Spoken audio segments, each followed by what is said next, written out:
Comment agit un manipulateur émotionnel?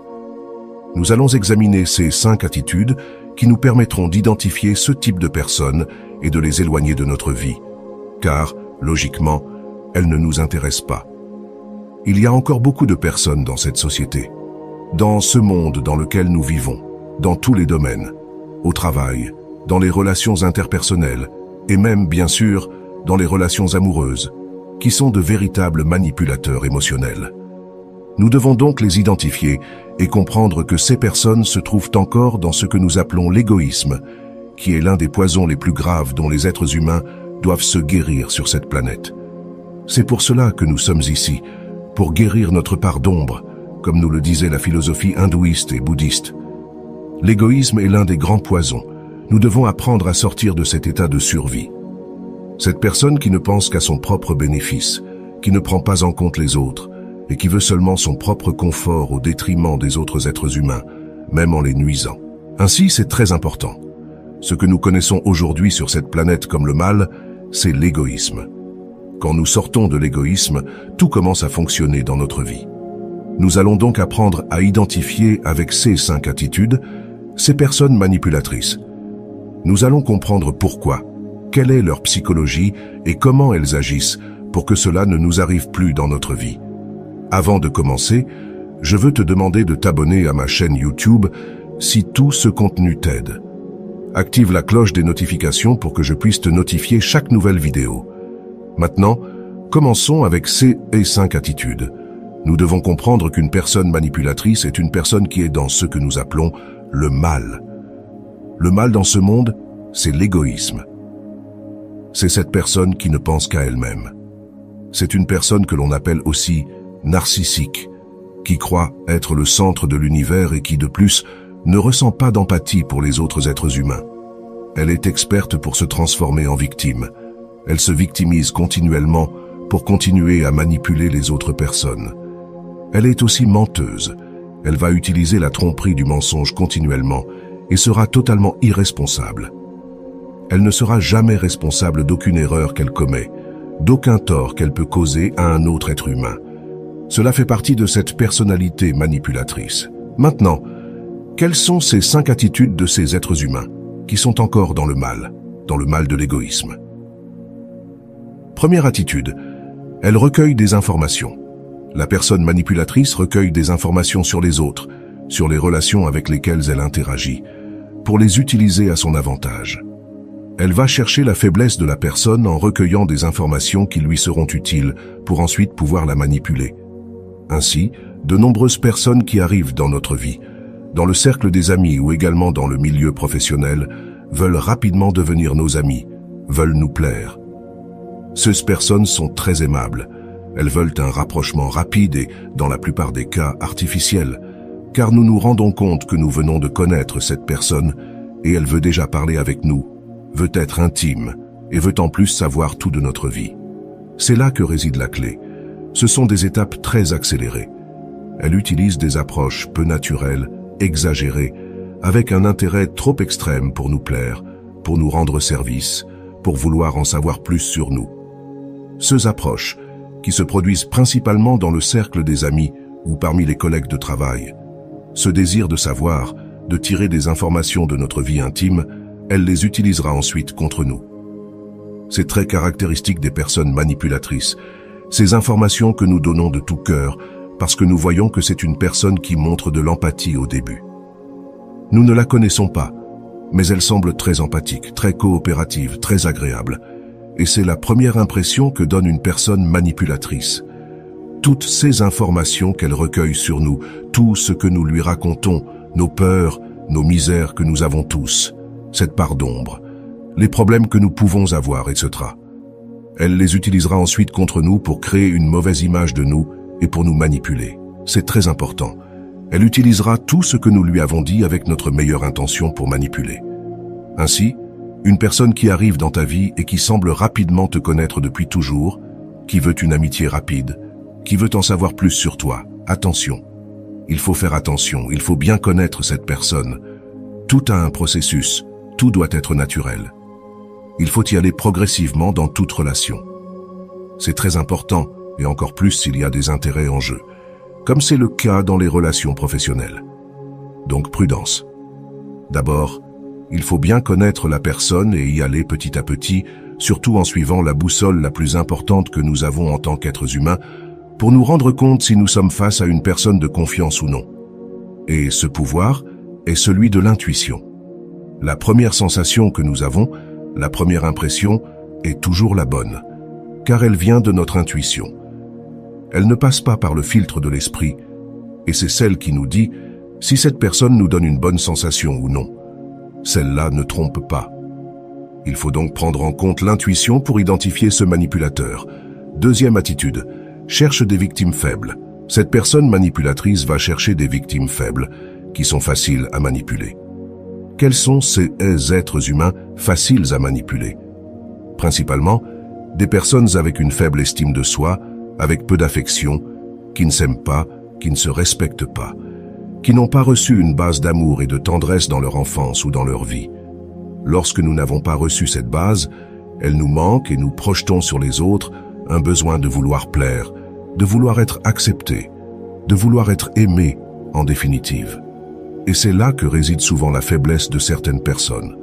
C'est de là que viennent les personnes très peu sûres d'elles-mêmes, avec une faible estime de soi, et qui finissent par devenir dépendantes émotionnellement des autres êtres humains, par cette carence d'affection. Ainsi, ces personnes manipulatrices savent que leurs victimes dans ce cas, ce profil dont nous parlons, sont des personnes prêtes à se désagréger elles-mêmes pour plaire aux autres. Et évidemment, la loi de l'amour dit que le premier amour est l'amour propre, l'amour de soi. Nous ne pouvons pas bien aimer les autres si nous ne nous aimons pas bien d'abord nous-mêmes. Et c'est là où réside l'erreur, car il y a une violation de l'ordre des principes de l'amour. Le premier amour est celui que nous avons pour nous-mêmes. Lorsque nous sommes remplis d'amour, que nous nous aimons, que nous nous acceptons, que nous nous respectons, c'est là où nous pouvons commencer à bien aimer les autres. Que se passe-t-il avec ce type de personnes ayant une faible estime de soi et un manque d'affection? Elles essayent avec toute l'urgence d'agréer aux autres êtres humains, comme je te le dis, même en se désagrégeant elles-mêmes, même en faisant des choses qu'elles ne veulent vraiment pas faire pour ne pas déplaire à l'autre personne. C'est là que les manipulateurs vont utiliser toutes leurs armes.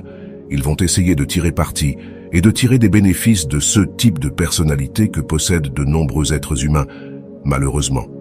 Ceux qui n'ont pas encore travaillé sur eux-mêmes ou qui ont eu une enfance difficile et à qui il a manqué cette base d'amour si nécessaire aux êtres humains. Ainsi, ces personnes avec un manque d'affection ne savent pas arrêter ce type de personnes manipulatrices.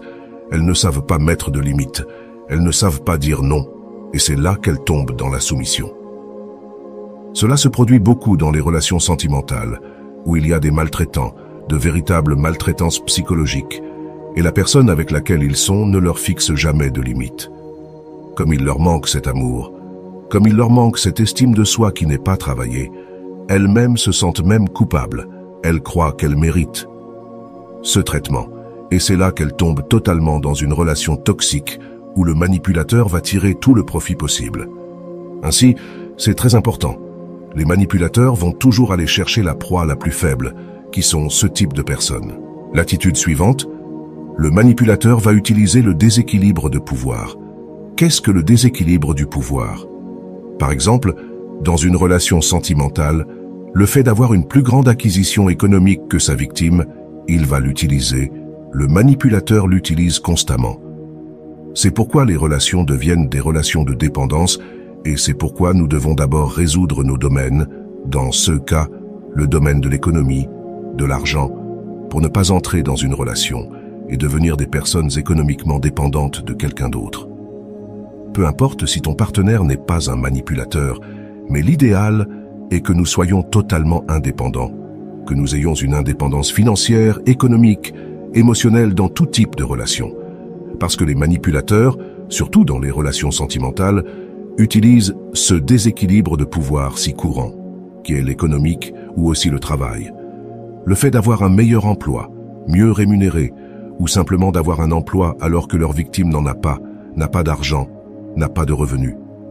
C'est là que le manipulateur va utiliser toutes ses armes pour tirer constamment des bénéfices de la victime.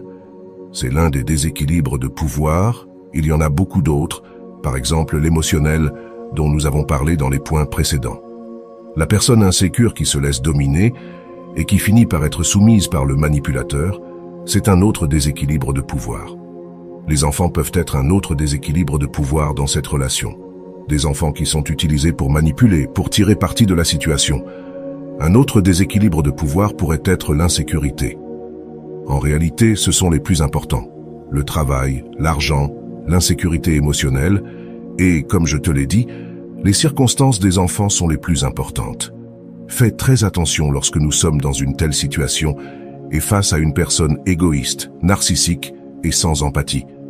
Parce que logiquement, cela va engendrer cette relation toxique de manipulateur et de victime, qui est totalement préjudiciable.